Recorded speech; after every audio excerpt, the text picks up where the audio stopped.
안녕하십니까, 이진영입니다. 토목기사 우리 수리수문학에 대한 부분, 제 첫 번째 장은 유체의 기본 성질에 대한 내용이 되겠습니다.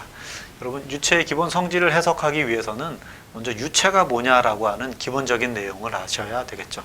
유체라는 것을 흐르는 물체 뭐 이렇게 얘기할 수도 있죠. 흐를 유자를 써갖고 유체라고 얘기하다 보니까요. 그런데 기본적으로 우리가 수리학, 수문학을 다룰 때는 물을 기본적인 유체로 삼게 되는데, 실제 뭐 가스라든지 혹은 뭐 공기라든 그런 기체 형태도 유체로 볼 수가 있는 거예요. 그러니까 어떤 특정한 어떤 형태가 있지 않고 확산이 되거나 흘러가는 이러한 모든 유형의 물체를 우리는 유체라고 얘기를 하는데, 수리학이라고 하는 부분에서 다루는 유체는 기본적으로 물을 의미하게 됩니다.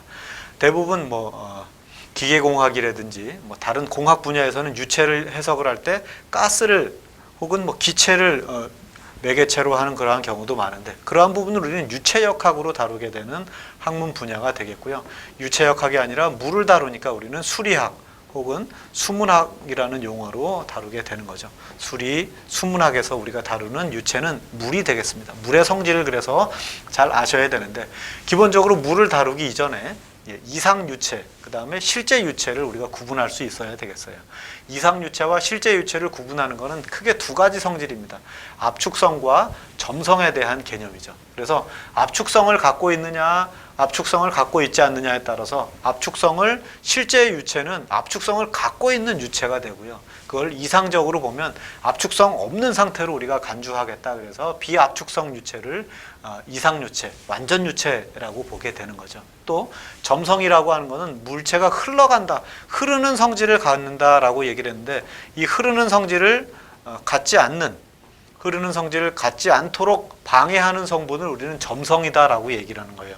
그래서 흘러가도록 내버려 두지 않고 막는 그러한 성질을 우리는 점성이다라고 얘기하는데, 그 점성이 없이 그대로 흘러가도록 내버려 둔다라는 거죠. 그게 비점성이라는 겁니다. 그래서 점성을 표현하는 그런 단위를 점성계수, 그래서 뮤라고 쓰는 단위가 되겠습니다. 나중에 포아스라고 하는 단위로 우리가 쓰게 되는 이 뮤값, 점성계수를 비점성이냐 점성계수를 갖고 있느냐, 갖고 있지 않다면 비점성 유체로 우리가 해석을 할 수가 있고요. 그래서 압축성이 있다는 얘기는 밀도가 압력과 무관한 값이 됩니다. 그러니까 밀도의 변화가 없다는 거예요. 그래서 물 같은 경우도 여러분이 보면 밀도의 변화가 있습니까, 없습니까? 엄밀하게 얘기하면 변화가 살짝 있죠. 그렇기 때문에 실제 유체는 이제 밀도의 압력이 밀도에 대한 함수로 쓰는 이제 압축성 유체라고 보게 되는데, 이 물도 역시 마찬가지로 그 변화량이 그다지 크지 않다라고 보기 때문에 비압축성으로 이제 해석할 수도 있는 거죠. 그렇지만 실제적으로는 이 부피의 변화 혹은 밀도의 변화라는 것은 무시할 만하다라고 한다면, 무시하는 것은 완전 유체, 이상 유체로 보게 되는 거죠. 그래서 이상유체는 어떤 경우라도 전다 능력이나 인장력이 발생하지 않는 이러한 형태의 유체를 이상유체, 완전유체라고 얘기를 하게 되겠고요. 근데 실제 유체는 뭐냐면 압축성도 있고 점성도 갖고 있는 그러한 유체를 우리는 실제 유체라고 얘기를 하게 되겠습니다. 그래서 압력이라고 하는 것은 밀도에 대한 함수다. 그러니까 압력이 존재한다라고 하면 뭔가를 눌렀어요. 이제 누를 때 그게 밀도가 더 타이트하게 이제 압축이 되기 때문에 밀도의 변화가 생기는, 압력, 누르는 힘 때문에 밀도의 변화가 이렇게 눌리는, 이런 부피로 되어 있던 녀석이 누름으로 인해서 부피가 달라지는 이러한 함수, 이런 것은 압축성이 있는 유체라고 보게 되는 거고요.